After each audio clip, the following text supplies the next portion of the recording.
During a violent storm, a wounded cowboy collapses in a woman's barn. She lets him stay, never expecting the mysterious stranger to hold the key to a forgotten legacy and her future. The wind screamed over the hills, tearing through the skeletal trees and flattening the fields like invisible hands.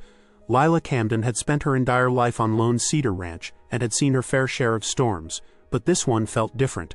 It was relentless, as if the world itself were trying to shake loose. While checking the barn doors before the worst hit, Lila spotted movement out of the corner of her eye. At first she thought it was just a stray animal, but then she saw the shape more clearly, a man stumbling through the mud clutching his side, clothes soaked and torn. Before she could stop herself, she ran to him. He collapsed at her feet, unconscious.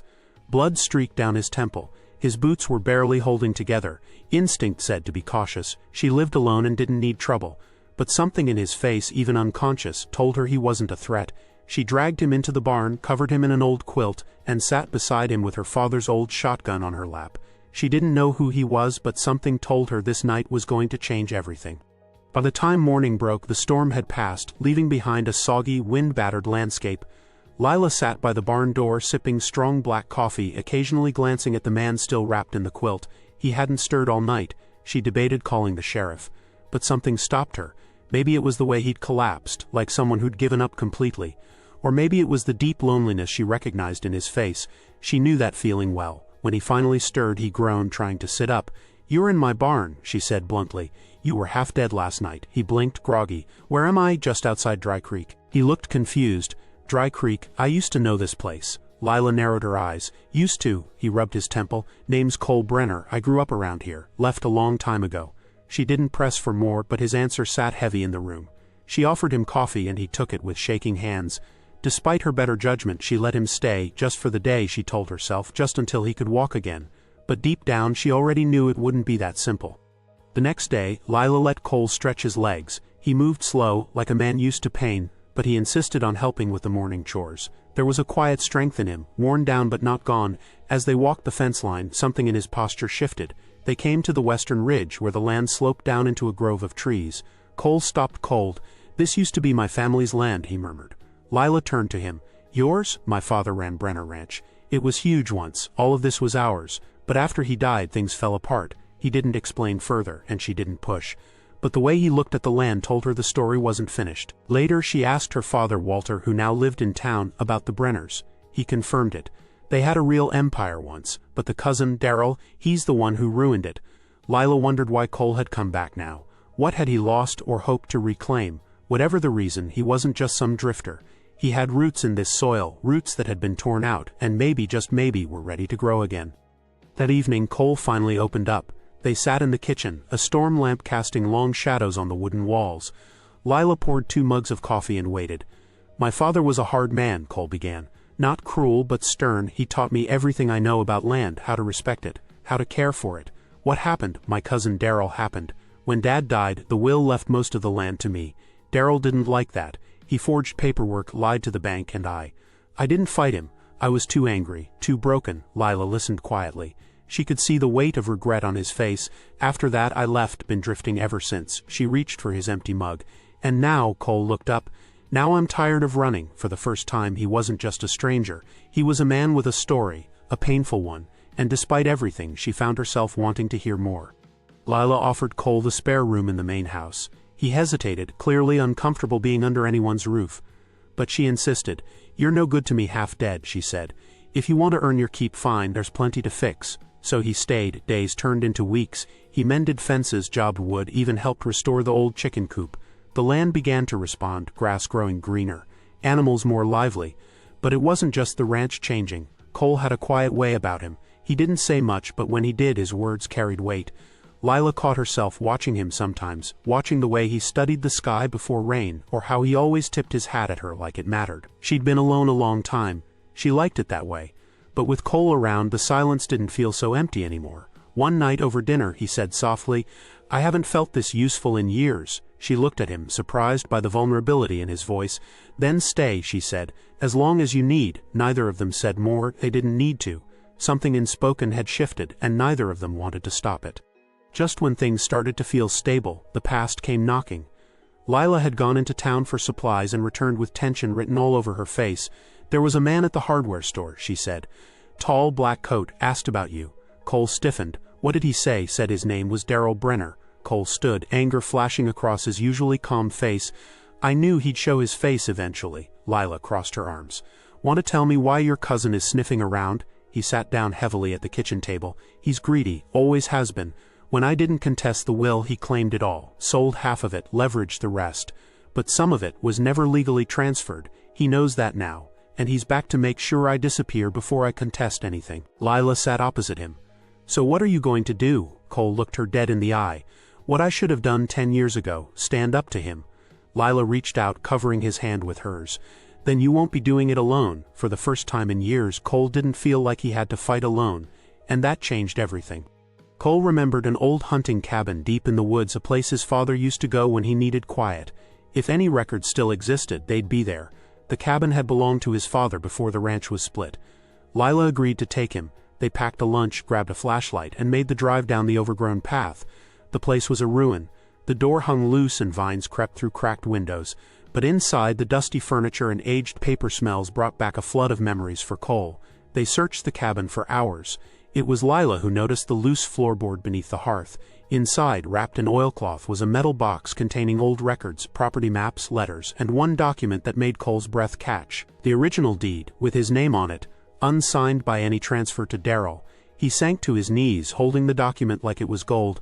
Lila knelt beside him. "Is it enough?" He nodded. "It's more than enough, it's proof." The past had come full circle. Now they had a weapon, not just for defense but for justice. And for the first time Cole felt the fight was winnable. Back at the ranch, something was different. Cole moved lighter, as if the burden he'd carried for so long had finally lessened. He worked with a quiet energy, whistling while fixing the barn roof, laughing when the chickens escaped their co-op and chased him around the yard. Lila noticed. At dinner, she teased him. "Didn't know you could whistle." He smiled. "Didn't know I remembered how." She laughed, and in that moment, something unspoken passed between them. It wasn't just trust anymore. It was affection, respect, maybe more. Later that evening, Cole sat on the porch, watching the sunset. Lila joined him, 2 mugs of tea in hand. They sat in silence for a long time. "You know," he said eventually, "I didn't expect to feel anything when I came back here. But this place, it's different now." Lila nodded, her voice quiet. "We're not the same people we used to be, and maybe that's a good thing." They didn't need to say more. For Cole, that evening was the first time he'd truly smiled in years. Not because something was funny, but because he finally believed that he could have a life worth smiling about. Trouble returned in the dead of night. Walter Camden, Lila's father, drove up the gravel road in his old pickup, headlights cutting through the dark. Cole met him on the porch.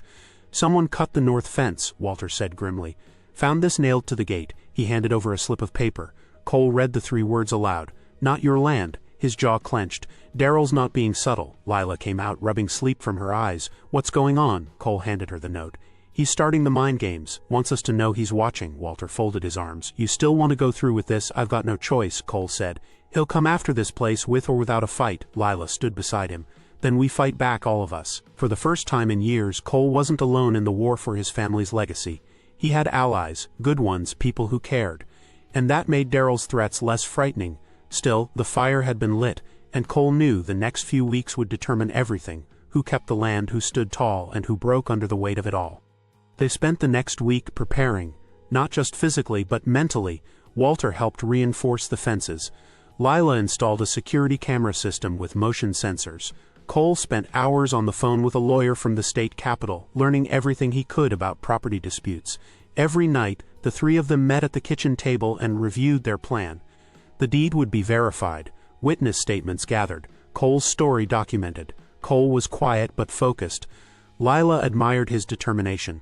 He wasn't just some beaten-down drifter anymore. He was becoming the man he was always meant to be. "You ever think about leaving again?" she asked one night while they worked on the roof. "I did," he admitted.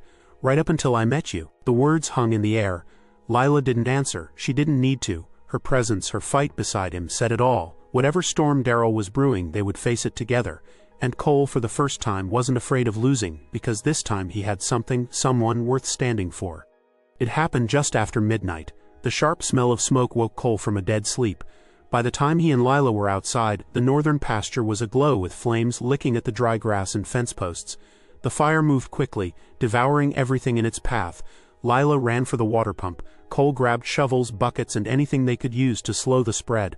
Walter arrived moments later, his truck barreling through the darkness. Together, they battled the fire into dawn. Sweat soaking through their clothes, hands blistered. The fire finally burned itself out just short of the barn. Standing amid the blackened earth, Cole stared at the destruction. "This was a message," he said. Lila didn't argue. "He wants you scared." Cole shook his head, jaw clenched. "I'm done being scared." They knew Daryl had crossed a line. This wasn't just intimidation, it was arson. And from that moment on, the fight wasn't about reclaiming land anymore. It was about standing their ground, about refusing to be bullied. And in that ash-covered field, with smoke still curling into the morning sky, Cole and Lila made a silent vow. They wouldn't give up, no matter what came next. 2 days later, Daryl came in person. He arrived on horseback, flanked by 2 thugs who looked more comfortable with violence than words. He trotted up the path like he owned the place, smug grin never leaving his face. Cole met him halfway between the barn and the house. Lila and Walter stood nearby, watching with guarded eyes. "You found the deed," Daryl said. "I should have burned that damn cabin years ago." Cole didn't answer. "I'm giving you one last chance," Daryl continued. "Sign it over, make it clean, walk away, and if I don't," Cole asked, "then I'll make your life a hell of court dates, subpoenas, and maybe a few more accidents." Cole stepped forward. "Try me." For a moment the air crackled with tension. But Daryl only smirked, flicked his reins, and turned his horse around. As he rode off, Lila walked up beside Cole. "He's bluffing." "No," Cole replied, eyes locked on the retreating figure. "He's threatening everything we've built." And so Cole did what he never thought he would. He called his lawyer again and prepared for court, because if Daryl wanted a war, then Cole would meet him head-on with truth, with proof, and with Lila beside him. The courthouse was 2 hours away, nestled in the middle of a quiet county town. Cole hadn't been inside one since his father's funeral. Now he sat at a table beside his attorney, with Lila behind him, her presence grounding him more than any legal document ever could. Daryl, dressed in a tailored suit that clashed with his cowboy persona, walked in flanked by lawyers. He looked confident, almost bored. But Cole could see the tension in his cousin's jaw. The judge took the bench and the room fell into silence. Over the course of 2 days they presented evidence: Cole's father's signed will, the unfiled deed, a statement from an old notary who remembered the transaction. Daryl's lawyers tried to spin the story, suggesting that Cole had abandoned the land, forfeiting his claim. But the judge was methodical and fair, and after several hours of deliberation, he returned with his verdict. The deed remains valid. The land belongs to Cole Brenner. Lila let out a breath she hadn't realized she was holding. Outside the courthouse, reporters asked questions, but Cole ignored them. He turned to Lila and simply said, "It's ours." For the first time in a decade, justice had been served. That night, as a light drizzle fell over the ranch, Cole and Lila stood in the orchard she'd planted as a teenager. The air smelled of damp leaves and fresh soil. The barn lights glowed in the distance, casting golden hues through the fog. They didn't speak for a long time. "You really think it's over?" Lila asked softly. Cole took her hand. "Not over, just beginning." She looked up at him, rain slipping down her cheeks. "You did it." "No," he said, "we did it." In that quiet moment, their years of loneliness, pain, and uncertainty melted into something pure. Cole cupped her face and kissed her, slow, meaningful, not rushed. It wasn't a fairy tale kiss, it was a promise, a declaration, a spark that had taken months to ignite but burned deeply once lit. When they pulled apart, Lila leaned her forehead against his. "Don't disappear on me." "Not a chance," he whispered. "This is where I belong." And in the steady rhythm of the falling rain, 2 broken hearts found shelter in one another. The official court papers arrived a week later, sealed and stamped, naming Cole the rightful owner of the disputed acres. Included was a map marking the boundaries, over 2,000 acres in all. Walter poured a round of drinks that night, and the 3 of them toasted the victory, but also the journey that had brought them there. "This land needed a steward," Walter said, nodding at Cole. "Someone who'd care for it. And you proved you were that man." Cole stared down at the map. "It doesn't feel like mine." Lila placed her hand on his. "That's because it's ours now." The next morning they took the deed down to the local registrar and made it official. Cole and Lila Camden Brenner, co-owners of Lone Cedar Ranch. It wasn't about power or revenge. It was about doing right by the soil that had raised them. The legacy wasn't in the acres, it was in the life they were building, and together they were ready to make something lasting. Despite the legal victory, Cole couldn't shake the feeling that he hadn't truly earned the land. Not in the way Lila had. She had stayed, fought, survived. One quiet evening as they looked over the field, he handed her the deed again. "I want you to have full ownership," he said. Lila blinked. "Cole, don't be ridiculous." "I'm not. This land lives because of you. It only started healing when you took care of it. All I did was show up." She took his hand. You didn't just show up, you stayed, you rebuilt it with me, but he insisted. You saved me, let me return the favor. So they agreed to co-sign the future, equal partners in work and in life.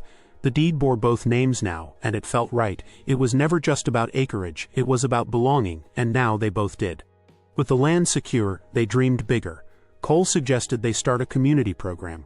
Open Lone Cedar's gates to young people in trouble, just like he'd once been. Lila jumped on the idea. They began by taking in a few teens from the local shelter, boys and girls with nowhere to go and no one to guide them. Cole taught them to ride, to fix fences, to care for animals. Lila showed them how to grow crops and balance books. The ranch was alive with laughter, learning, and the sound of second chances. It became more than a ranch. It became a haven.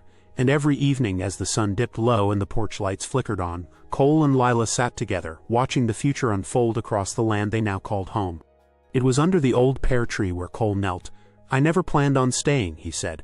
I didn't believe in roots, but then I met you. Lila's breath caught as he pulled a simple silver ring from his pocket. I don't have a fancy speech, just a truth. I love you, I love this land, and I want to spend the rest of my life right here with you. Tears filled her eyes as she nodded. Yes, but only if you promise not to ever run again. I promise. They sealed the vow with a kiss and laughter under the same tree where their healing had begun. They married in the wide-open pasture, under a handmade arch wrapped in wildflowers. Friends, neighbors, and the kids they'd taken in all gathered. Walter walked Lila down the aisle. Cole waited at the altar, nervous but smiling. It was simple, beautiful, and full of meaning. They danced under the stars, barefoot in the grass, surrounded by a family built through love, trust, and sheer grit. Lila whispered in Cole's ear, "We're finally home," and Cole knew she was right. Years passed. Lone Cedar grew into more than they had ever imagined. The orchard bore fruit, the bunkhouse stayed full of new lives being rebuilt, and Cole and Lila aged together, weathered by sun and time but never worn down. They sat on the porch every evening holding hands, watching kids chase dogs across the yard. "This place saved me," Cole said. "No," Lila smiled, "we saved each other." And for anyone who ever wondered if second chances were real, they need only look at Lone Cedar, because here broken things weren't discarded. They were rebuilt, stronger, better, together. Like stories of love, redemption, and starting over. Subscribe for more heartwarming tales that prove it's never too late to begin again.